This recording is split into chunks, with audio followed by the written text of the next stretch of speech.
আসসালামু আলাইকুম রহমতুল্লাহ। প্রত্যেক দিনের মতো আজকে আমরা একটু সকাল সকাল এসেছি ২৮ নং ওয়ার্ড নাগরিক ফোরামের পক্ষ থেকে হাজীবাগ লেন মসজিদের ডান পাশে এই যে খন্দকার ভিলা সামনে আমরা এখন আছি।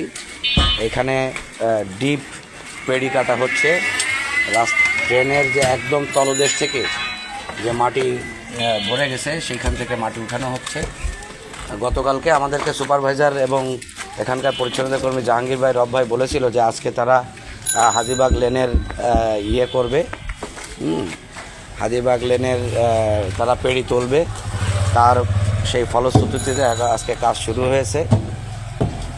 আমরা চাই যে ২৮ নং ওয়ার্ড পরিষ্কার পরিচ্ছন্ন থাকুক, ড্রেনগুলো ক্লিন থাকুক, কিন্তু এর জন্য সহযোগিতা চাই আপনারা যারা আমরা যারা সাধারণ মানুষ আছি, আমাদেরকে দরকার সচেতনতা।